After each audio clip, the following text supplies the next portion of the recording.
I absolutely love Estonia, and I love the people that I've met.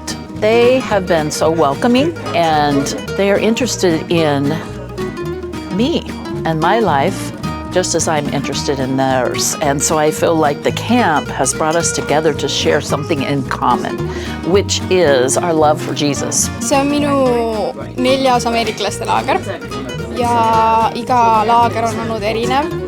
Mis mulle selle laagri juures kõige rohkem võib-olla meeldib, on asjaolu, et kuigi see on tegelikult mõeldud varematele inimestele nagu mina, siis keegi ei kohtle mind nagu ma oleksin noorem ja kõik kohtlevad mind usus võrdselt.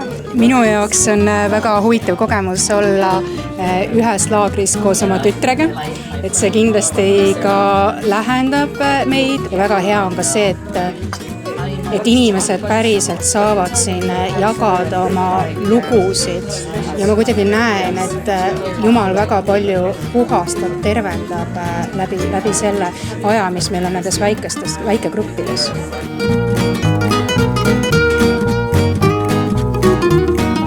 Väga meeldis juba möödunud aastal ja selline ennast ületav ja tore tunne on olla selliste inimeste seas, kes on kõik väga sõbralikud ja tahavad olla üksteisele toeks.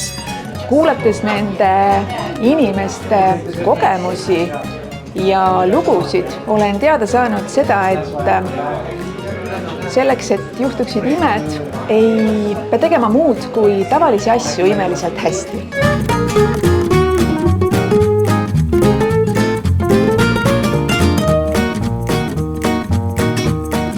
I invite you to think about becoming a part of one of these teams.